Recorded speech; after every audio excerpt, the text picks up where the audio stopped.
hebat.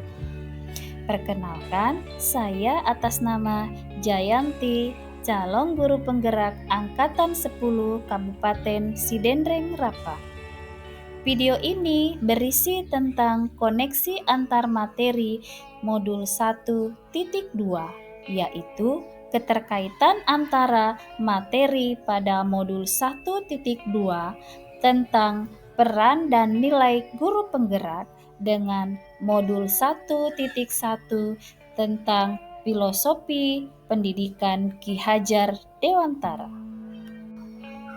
Saya menggunakan model refleksi 4P, yaitu peristiwa, perasaan, pembelajaran, dan penerapan. Poin pertama yaitu penerapan. Momen yang paling penting atau menantang atau mencerahkan bagi saya dalam proses pembelajaran modul 1.1 hingga modul 1.2 adalah ketika mempelajari modul 1.1 tentang dasar-dasar pemikiran Ki Hajar Dewantara, yaitu berpihak pada murid, menuntun, kodrat alam dan kodrat zaman, analogi petani, teori tabula rasa, dan budi pekerti. Saya juga sangat tertarik dengan tujuan pendidikan yang disampaikan oleh Ki Hajar Dewantara, yaitu untuk menuntun kodrat yang ada pada anak agar anak mencapai keselamatan dan kebahagiaan yang setinggi-tinggi. Apa yang diutarakan oleh Ki Hajar Dewantara mengenai pendidikan sangat membuka wawasan saya dan memberikan pencerahan kepada saya bagaimana seharusnya memperlakukan seorang murid. Ketika mempelajari ini, saya sangat termotivasi untuk menuntun murid menjadi manusia yang bahagia dan selamat. Adapun di modul 1.2, hal yang sangat mencerahkan adalah ketika mempelajari tentang diagram identitas, gunung es, hakikat manusia tergerak, bergerak dan menggerakkan, profil pelajar Pancasila, nilai-nilai guru penggerak, dan peran guru penggerak. Di modul 1.2 ini, saya mendapatkan pencerahan bagaimana mengelola dan memimpin perubahan dalam ekosistem pendidikan. Adapun kaitan antara modul 1.1 dan 1.2 yang saya pahami adalah kedua modul ini saling berhubungan dan saling melengkapi. Nilai-nilai dan peran guru penggerak merupakan sebuah komitmen yang harus dijiwai, dipegang, dipedomani, dan diterapkan oleh seorang guru. Karena di dalamnya memuat kekuatan dan merupakan fondasi seorang guru dalam menerapkan filosofi pemikiran Ki Hajar Dewantara dan mewujudkan profil pelajar Pancasila. Poin kedua yaitu perasaan.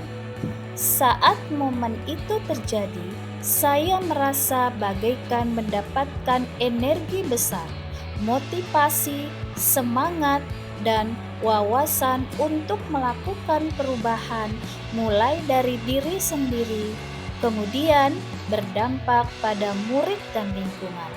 Saya merasa perlu menjiwai nilai-nilai guru penggerak dan peran guru penggerak agar kemudian saya bisa melaksanakan pendidikan yang berhamba pada murid dan menjadi pemimpin perubahan. Poin ketiga yaitu pembelajaran. Sebelum momen tersebut terjadi, saya berpikir bahwa pembelajaran yang saya terapkan selama ini sudah tepat. Sebelumnya, saya menganggap bahwa murid adalah objek pembelajaran. Pembelajaran hanya sekedar mentransfer pengetahuan untuk mencapai KKM. Pembelajaran yang saya lakukan pun belum mempertimbangkan kodrat alam dan kodrat zaman, tidak memperhatikan kebutuhan belajar murid dan potensi masing-masing murid, serta refleksi pembelajaran masih sering terluput untuk saya laksanakan.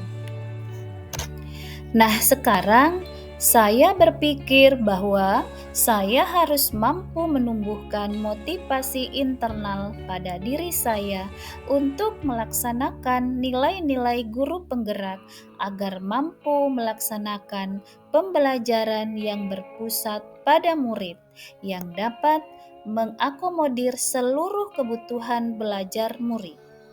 Murid diberi ruang kebebasan yang seluas-luasnya untuk mengeksplorasi potensi diri serta berekspresi secara kreatif serta didukung penuh oleh guru sebagai fasilitator yang melayani dan menuntun proses pengekspresian potensi-potensi murid agar terarah positif.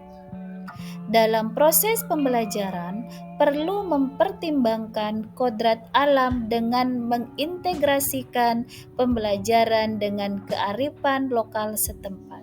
Mempertimbangkan kodrat zaman dengan menyediakan fasilitas pembelajaran yang inovatif sesuai dengan perkembangan zaman. Selain itu, refleksi sangat penting dilaksanakan dalam setiap pertemuan untuk mengetahui apa yang telah dicapai dan apa yang perlu diperbaiki. Poin keempat yaitu penerapan. Pada penerapannya, saya akan melakukan pengembangan diri sederhana, konkret dan rutin yang dapat saya lakukan dari sekarang untuk membantu menguatkan nilai-nilai dan peran saya sebagai guru penggerak, antara lain: yang pertama, melakukan asesmen diagnostik untuk mengetahui kebutuhan belajar murid. Yang kedua, melaksanakan pembelajaran yang berpusat pada murid. Yang ketiga, senantiasa berinovasi dalam pembelajaran. Berikutnya, rutin melaksanakan refleksi setelah pembelajaran. Selanjutnya, berkolaborasi dengan teman sejawat untuk meningkatkan kualitas pembelajaran dan mengikuti pelatihan untuk meningkatkan kompetensi dan skill dalam pembelajaran. Demikianlah tadi pemaparan saya tentang koneksi antar materi modul 1.2. Terima kasih, salam bahagia.